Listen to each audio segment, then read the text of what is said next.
My name is Kathy Lyons, and I wanted to give a little shout out to my colleague from Center for Independent Futures, Jerry Miller Brown, and Paul, her special someone that's in the audience tonight. I want to do a few things in our time together. I want to introduce Center for Independent Futures and what we do. And then I'd like to talk a little bit about some of the housing solutions that we've created with families in Evanston, some of the solutions that we've worked with families in other communities to create, and then just some of the cool stuff that we see happening around the country to give you ideas. And then last but not least, I will share just a little bit about a training program that we offer for families called New Futures Initiative, who are looking to create a new solution. So, and I'm happy to take questions. Sometimes I think it's faster to just kind of get through this and then open it up. But if you're burning to ask a question in the middle, just raise your hand and we'll go for that, okay? Sound good, everybody? On board? You've heard about the bathrooms, the snacks. So let's get going. So we're going to just talk about opening doors to independent living. First, a little bit about Center for Independent Futures.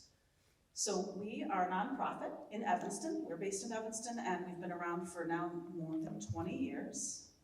As all good nonprofits are, we were started by two moms who said there's a need for, in this case, our daughters. They both had daughters with developmental disabilities who went to school, graduated from the transition program in Evanston, and they found that as young adults, there wasn't a whole lot out there for them to have to support them in living their fullest lives. And so our two enterprising mother founders decided to create a nonprofit.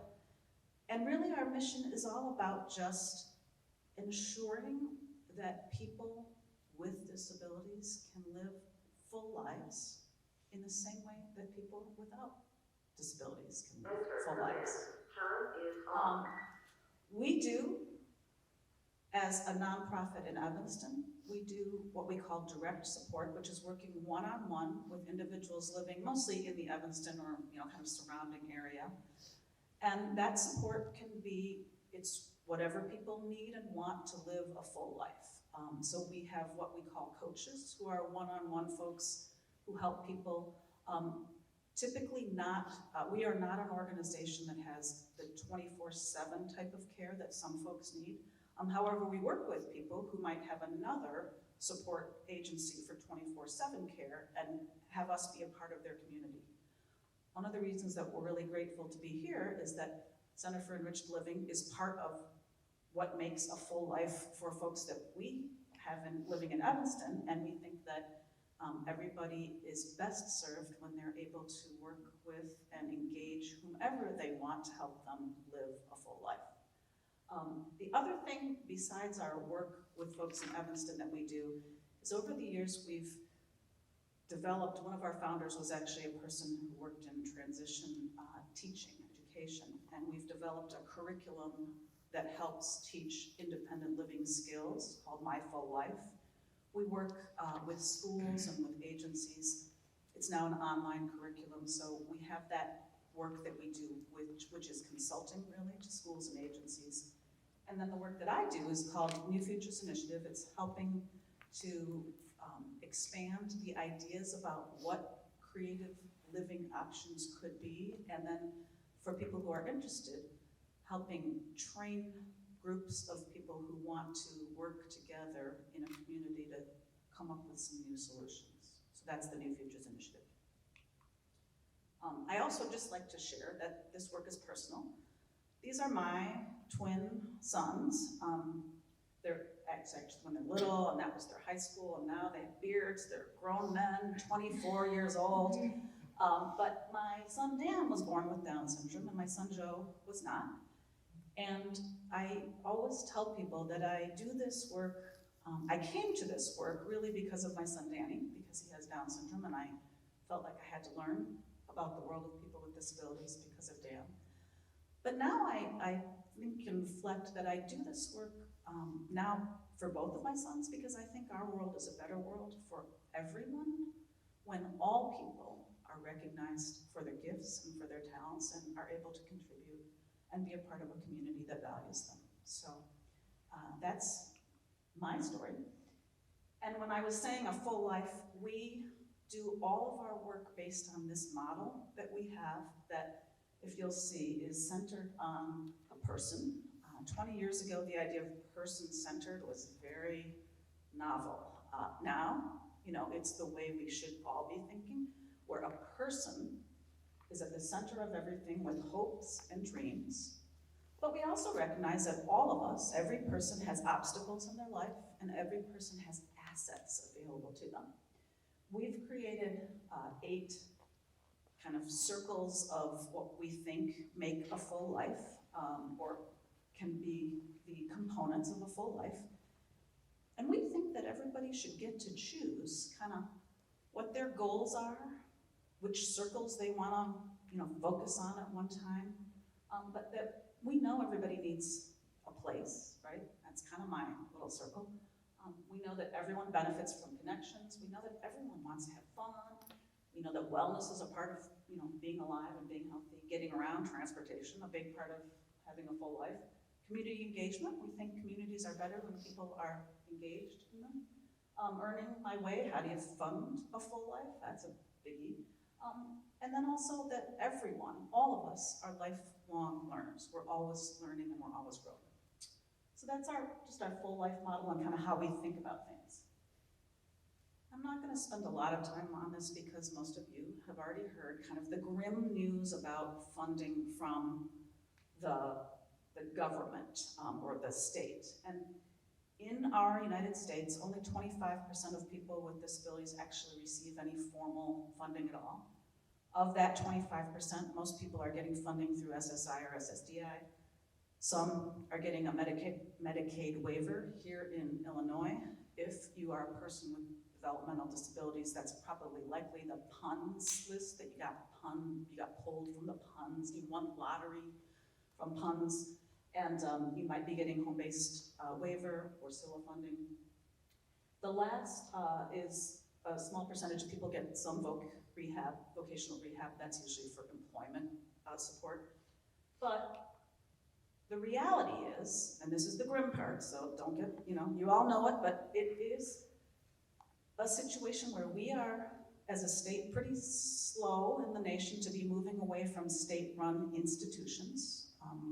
We are only second to Texas in the number of institutions we have in Illinois. Texas is the only state in the 50 states that has more institutions than we do. And as a nation, only, as we said, 75% of people are just living at home with their families and they don't receive any kind of funding or supports. Here's the other thing, and my hair tells everything, but we're getting older, right? Families are, well, all of us are aging, but in particular, parents who are caregivers are aging. Over half are older than 50. We've got 10% who are 75 or older. And that number just keeps growing, that 1.3 million over 60, it's just growing and growing. We have what we call the silver tsunami coming, right? So all the baby boomers are gonna be, many of us are gonna be approaching the age where we need supports rather than us being able to provide support. So that's a real thing. I like, just because I think this is an interesting study, a lot of folks have the sibling plan, right? And the sibling plan is when parents are no longer able, we're gonna have a sibling be a support person and a caregiver. Well, there's an interesting study where the planning for that sibling plan, about 50% of families say that's gonna be the plan. And the current reality is only about 10% of families actually see that plan come true, where a sibling does become a primary caregiver for a person, an adult with disabilities. There is a weird exception for siblings of individuals with Down syndrome. They're closer to the 50%. I don't know exactly why. I can't wait for the researchers to do a little more research because I think that's interesting. But the reality is that plan often doesn't come to fruition for lots of different reasons. So that leads us to the Futures Initiative, which is the program that I work with, and it's really just a step-by-step process or a roadmap that gives individuals and their families the ability to create supported living options in their own community. So, Center for Independent Futures, in our 20 years, has worked with families to create 3 different models, which I'm going to describe. But I also want to just make sure that you all know, this is not, we work and support folks who are still living with their families and thinking about independent living, all the way to people who've been living on their own in an apartment or a home or condo for many, many years. So this is not the only way people live if they're involved with our CIF community. But what's interesting to us, and what gave us the idea to be able to kind of create this training so that others could learn, is that we don't own any of these housing solutions, but we've worked with families and our city of Evanston to create different models. And through that, we've learned kind of what the ingredients are to create independent living in a community. So on your left, the first housing solution that we embarked on is a 3-flat that's actually 1 block north of my house, and that's how I found out about CIF. When my boys were very, very little, I think kindergarten, a neighbor said, hey, you should check out this organization, because next door we've got some people moving in, and they have disabilities, and you should learn about this for Dan. Well, in 2003, we had folks, there were at the time 3 young women and 3 young men, who all wanted to live in the community. And there was a person who owned a 3-flat who knew Center for Independent Futures and said, I'll rent to you. I think it's cool that people with disabilities are just living in the neighborhood. And so we started with 3 women so the first floor is a 3-bedroom, 2-bath flat. Second floor also 3 bedrooms, 2 bath. And up in that cute little turret up there with the deck on the top is a 1-bedroom apartment. We started out with 3 women sharing a 3-bedroom first floor, 3 men, 3-bedroom second floor. And then we have what we call a community builder. So a person who works as a CIF staff member living up on the top floor, not as a 24/7 support person, because these individuals have coaches and lives, that they're involved with, but more think of it as like a building super, or maybe an RA, kind of in a dorm situation, but with a little element of I always say like a Julie from the Love Boat, a little social element. So a super with that social, once a week having dinner together, right? So people get a chance to kind of compare notes. How did the week go? For some people, a daily check-in. That community builder just makes sure that things are going okay. How was your day? Because they live in my neighborhood, the community builder has a dog, and I see Abby, who's the community builder, and sometimes Abby and another person or 2 walking the dog. So just sharing life together. But that's been a community living option since 2003. A couple years early, it took a few years to come to this idea, but in 2004, we had 10 families that all thought the idea of people living in community, being able to be a part of essentially downtown Evanston was a great idea. 10 families joined together. They created an LLC, they each bought a share to purchase this apartment building, which has apartments on the 2nd and 3rd floor, but retail space on the 1st. We also created a community space that has a kitchen, the washer dryer, and kind of a hangout space with a TV on the 1st floor in the back. And there's a great backyard with grill and garden, and it's just a really nice place to hang out. The 10 families that bought this building together, only one had a son that was interested in living in the building. The other 10 were just people that thought this was a good idea and wanted to be part of a social investment, right? So the LLC owned it for a number of years. Multiple years later, the LLC families decided they didn't want to be in building ownership anymore, and so they sold it to a landlord, a developer person who was familiar with owning property in Evanston, who agreed to continue to work with us to keep rents a little more affordable and to work with us when there was a vacancy to see if there was somebody from the CIF community that wanted to move in. And if not, sometimes it's people without, it's not only CIF folks that live there, but we have a community builder who also lives in one of the apartments in that particular building.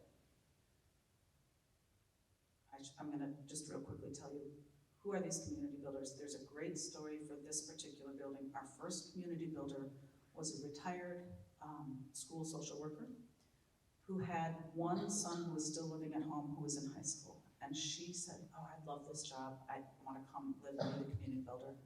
And her son, who was the youngest of the siblings who was still in high school, thought, oh, great, right? So they moved to Evanston, went to high school. They became, part of a community with other folks that were living in this building.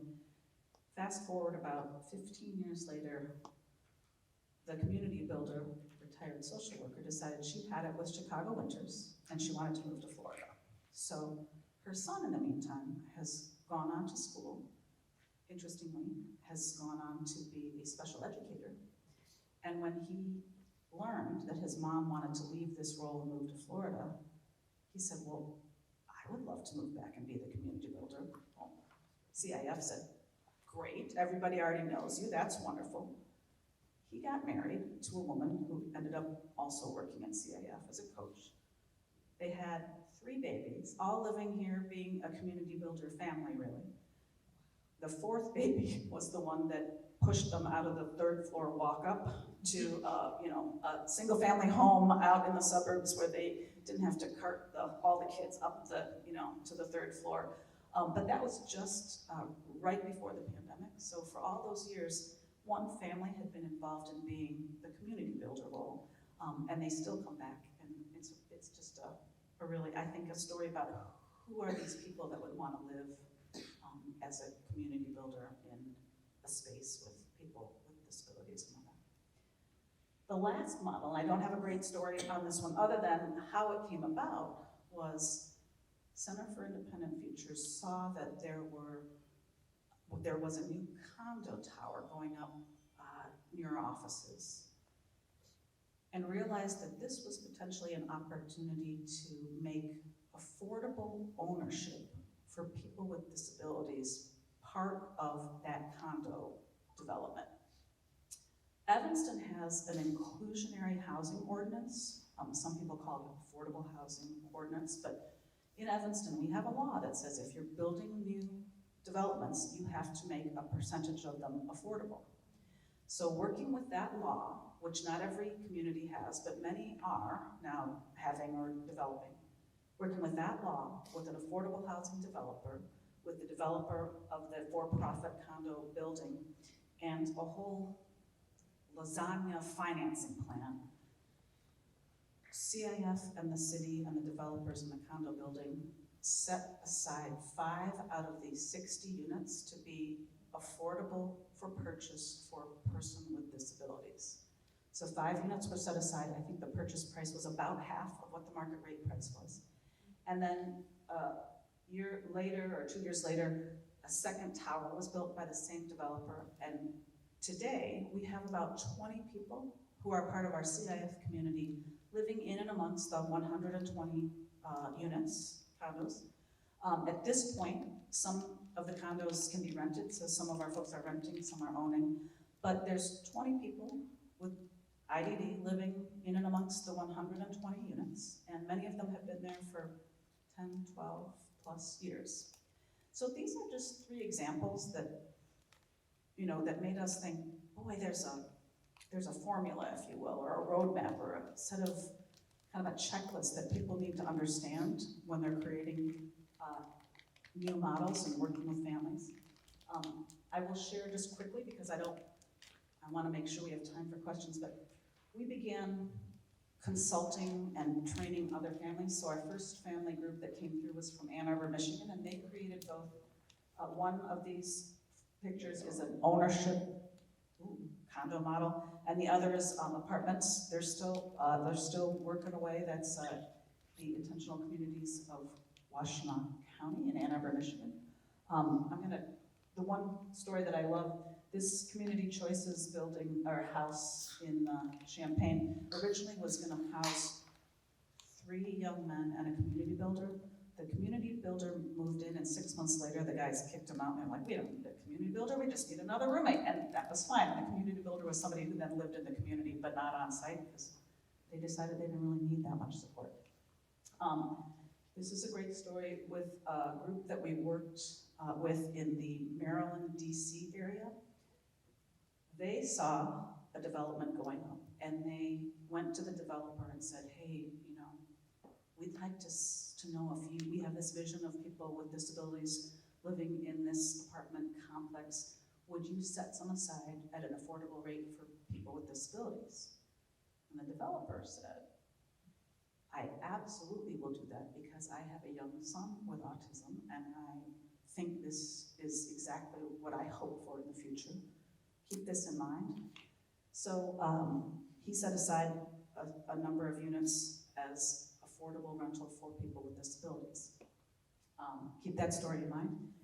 We worked with a wonderful nonprofit in Wilmette called Our Place, and the founder, Jane Gallery, created a house that's a supported house in Wilmette for 3 men with, in this case, a 24/7 live-in house manager, because one of the people has physical needs that require 24/7 support. They have a respite person who comes twice a week to give the person who lives there 24/7 2 days off. But that's just another model that's been created. This is a group that came through training in 2018 and essentially created a condo option kind of organically. So one family who had 2 sons bought a condo. During the training, they had all become, the young men had become friendly and liked each other's company. So a few months later, 2 of the young men who were unrelated, decided to live in an apartment together, their families thought, you know what, we'll go in together, we'll create an LLC, and we'll buy a condo in the same building. So the 4 guys are living together in 2 condos in a building. Another family in that same group who had 2 sons who also had disabilities, they've purchased a 3rd condo, so the 6 guys now are in 3 condos in, you know, a big building that is otherwise unremarkable, but it's close to the Jewel, it's close to transportation, and it's close to the families who are still kind of a part of the support network.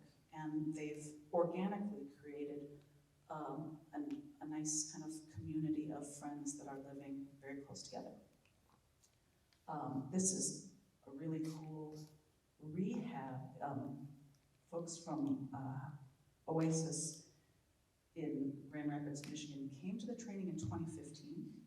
And this is it just tells you some of the solutions take a lot of time, but folks at Oasis in Grand Rapids ended up partnering with a developer who was rehabbing an old school into housing. And they worked with that developer and the community of Grand Rapids, again, to make sure that a part of the affordable units would be set aside specifically for people with disabilities. They did there's a beautiful video if you look them up. They did some wonderful things about universal design in thinking about how they rehabbed this old building, and it's just a very cool story. They opened kind of right in, they kept it all going and opened right at the middle of COVID, which in and of itself was impressive. These are now just some examples of different models around the country that serve, you know, the needs of the people that created them. Sweetwater is in Sonoma. It is a 24/7 supported living facility, small living facility, but it's walkable from downtown Sonoma.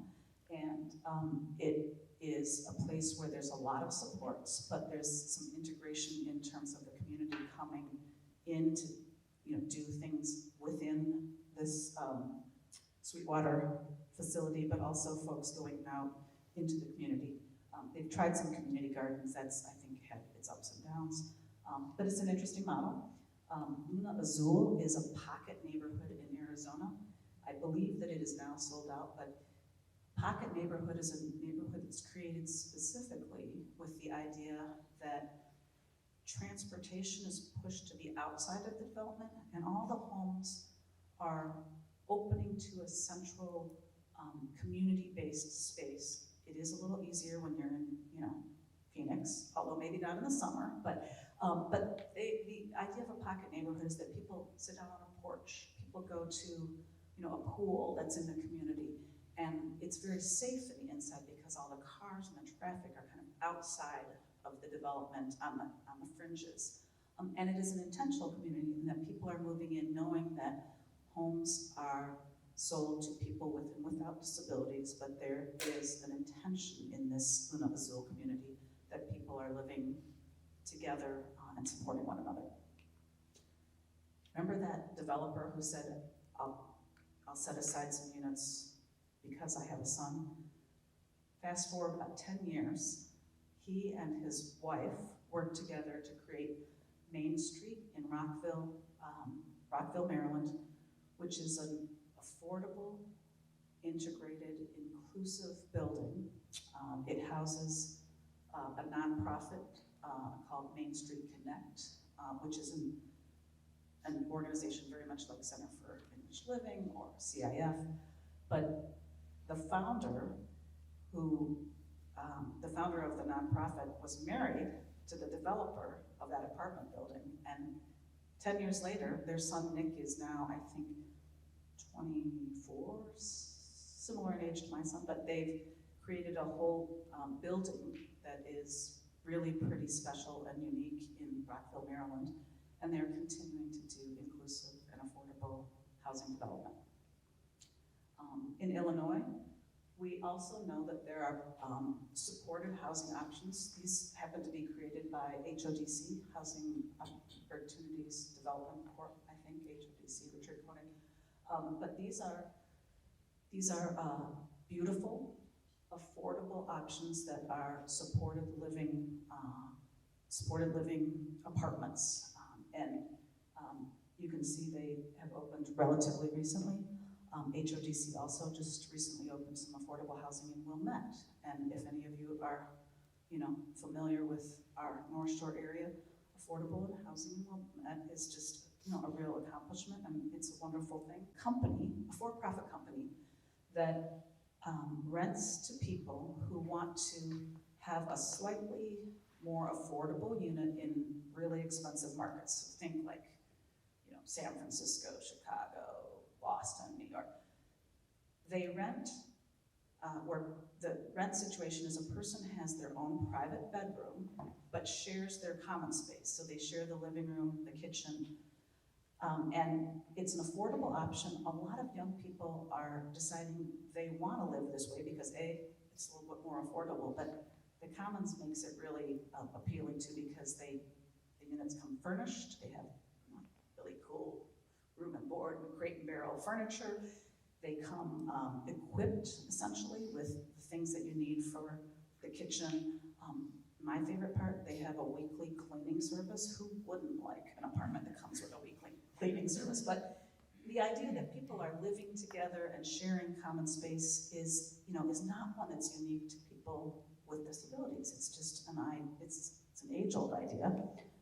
And that really leads to my last point about what's the right model. Well, there are lots of models, and the right model is the model that a person wants and that supports their needs, right? So the right model might be an ADU, an accessory dwelling unit, which, and I know this is probably, I can't say this anymore, but an old-fashioned term was the granny flat or the in-law suite, but the unit that's either in your house or over your garage that a mother-in-law, back in the day used to move into, that accessory dwelling unit, a tiny house, it's on HGTV, you see them, they're popping up and being moved anywhere.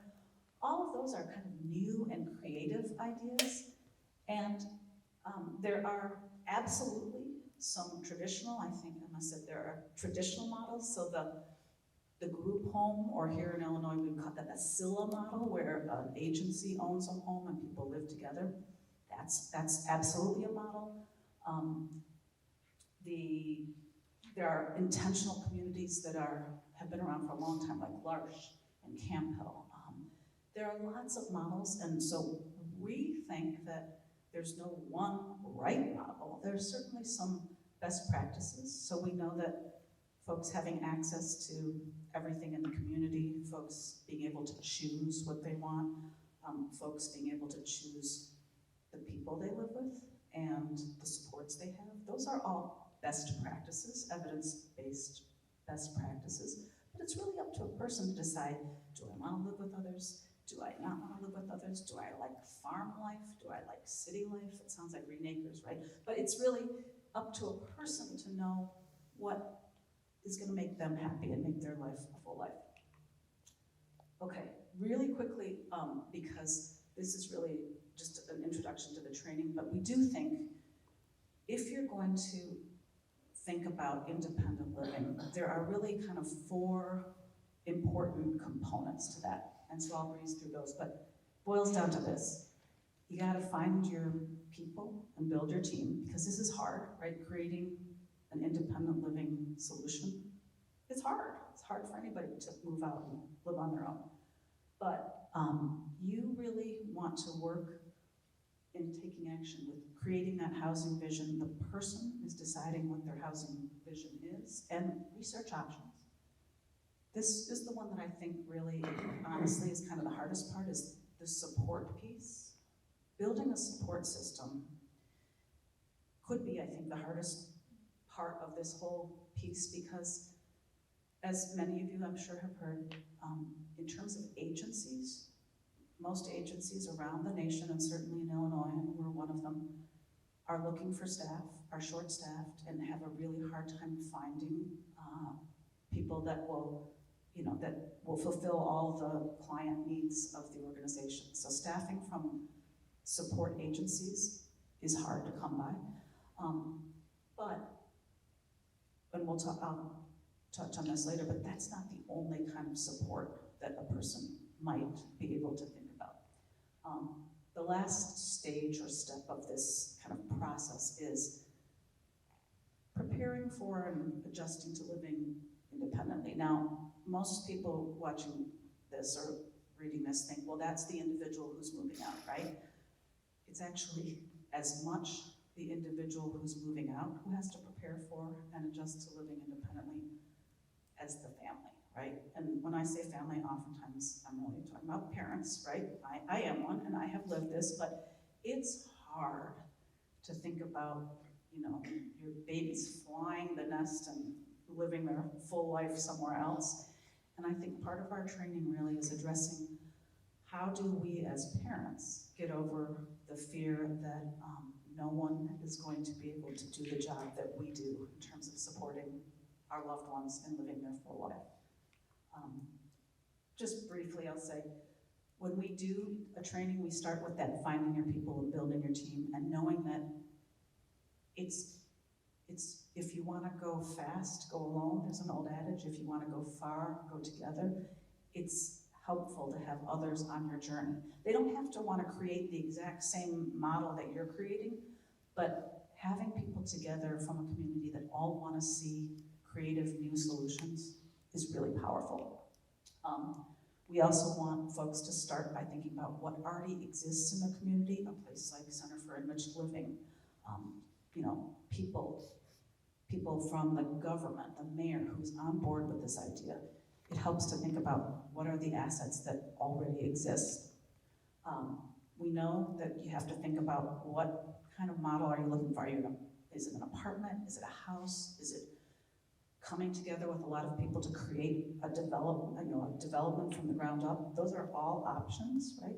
Or is it, buy a little tiny home and move it onto the property in the farm that will make somebody, live their best life. But that housing structure and research is really critical. And again, that support philosophy. So what are the support needs of the person? What are the financial resources that you have available to you, and how do you maximize those resources? What's the level of services that are needed, and what's the support philosophy that you and your loved one have? We think, and this is what I talked about, that more and more remote technology, or technology in general, that doesn't have to be technology or support on site, but think Ring doorbell, right? Every day, and certainly the pandemic taught us that every day there's new ways to support people that are coming that are technology based, and that's gonna just keep expanding. But there are ways to bring in remote supports. There are companies that do remote supports, and there are ways to use off-the-shelf available equipment from companies to do some of the support work that people used to have to do, but no longer have to do. We also think you cannot ever underestimate the value of natural supports. So friends, coworkers, people in the communities that your loved one moves in. So be it a faith community or a theater community or a sport community or whatever, people have natural support networks, and we think that those are important in thinking about the support team, if you will, or not team, but network. There's certainly, we talk about the actual moving out and moving in, getting ready for that so that it's successful and not too difficult. But we also know that, I don't know if any of you can remember back when you first moved out, but for many of us, it was like, ooh, I am living on my own, and then there was a kind of, this is not as great as I thought it was gonna be, and there were some bumps, right? And it took you a while to figure out that you actually could do it and be successful, but it wasn't a perfect, smooth road, and we know that's usually gonna happen, so how do you prepare for that? As I said, I think one of the hardest things for parents is just learning to let go. It is hard to be vulnerable. It's hard to believe there are other people out there that are going to love and support your son or daughter. And it's really sometimes a far thing to imagine, that flying the nest successfully. So what I will just conclude in terms of talking at you, and I want to open this up to questions, is that what you're doing right now is exactly what we encourage people to do, is to start by planning, researching, learning different options. I love that you're having the Housing Navigator come. That's a great new program. Martina is fantastic, and she'll tell you about that project. But also, if you have someone at home who is thinking about living independently, there's a lot that you can do from home to practice and build independent living skills.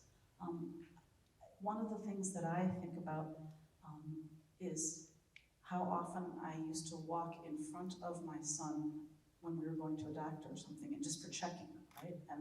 And I would introduce him, right? And then I kind of stepped back, and I won't even tell you how old he was before I realized that I had to do this, but just step back and say, I need to let my son take the lead and introduce himself. And it's a little thing, but that kind of, in your everyday life, think about how do I step back and let them shine, right? And they may stumble, but if you don't step back and let them shine, they're always gonna kind of be in your shadow. So researching what is out there, thinking about what type of resources. I love that Emma described, you could have a one-on-one to brainstorm what are resources that are available, and there's so many areas that we want to have resources in, financial support, this is part of what our training is, but there are never enough people out there to share resources with us. So those are all things, you're doing it by being here, but those are all things that we encourage. And last but not least, on our website, we do have a free guide that kind of gives you this 10,000 foot view, right? So if you just want to get the overview, this can take you fairly far. We're really lucky to have received a grant that Jerry wrote from the Coleman Foundation to help kind of get people started in this process that I just described. And that can take you a long way. And we think if this really gets you off and going, that's awesome. The more housing there is, the better in whatever form it takes, and the more people that feel empowered to try to make things happen. That's really our mission. We also do have a training, and I've left some materials. It is a training that costs money, so I always have to say that because we're a nonprofit, and if it were up to me, I'd give everything away for free all the time. But we're a nonprofit that has to keep the lights on and the doors open, so we do charge for our training. I'm happy to answer questions about that, but the purpose of this is really not to try to encourage you all to take the training, although I would welcome everyone, but to spur you on to thinking about what might be the next step and how do you kind of get started with this. So that's really, there's some contact information, and I'll share this. I have shared this, so Emma can make this available, the PowerPoint. That's really all I have in terms of prepared remarks, but I would be happy to entertain questions if people have them. And if no one has any questions at all, it won't be hurt. This, we can get out of here really quickly, but I really do, I'm happy to answer questions. If you would prefer to ask me a question privately, I'll just remain around. Yes? A number of years ago, they had that old saying, "Not in my backyard." Because I've been through a number of similar things, and there would be a lot of pushback, and it would get very not so nice. How did you manage to get through that? The question is about, just for the recording, in case the question couldn't be heard, the question is about not in my backyard. I love that you know that NIMBY is the term that we like to use, not in my backyard. And it's the pushback from a community that is uninformed about people living in the community that might be different from them. And I will say, I can't say that we've solved that problem, but one of the things that we have found is that 1 out of 5 people in the United States lives with a disability, right? So 20% of the population has a disability, and just about everybody. I sometimes start, when we do ability awareness training, I sometimes start by asking, who would like to identify that they have a disability, who has a family member with a disability, and I usually get to about 3 or 4 questions before every hand is raised in the audience, because most people know someone with a disability. And when you know someone with a disability, it's much harder to imagine trying to say that that person shouldn't be able to live in your community, right? So that's one way. It's just kind of appealing to people's common sense and personal relationships. The other thing that we've found is that, for example, in the 3-flat, our founder, one of our founders, Jane Doyle, decided to just host an open house for the neighbors, right? Because there had been some talk that there was a little concern, like who's moving in, do we know these people? So Jane said, well, let's just have a little barbecue and invite all the neighbors. By the end of the barbecue, one neighbor was saying, oh, I'm an electrician, if you have any problems, you just call me. And another was saying, I love to garden, if you want a little, help with your front patio plants, I would love to come over. So that idea of opening kind of your doors and saying, we would love to meet you and be a part of the community has worked. That also worked really well in the condo with the guys that moved into the condo. They had an open house to just meet and greet people.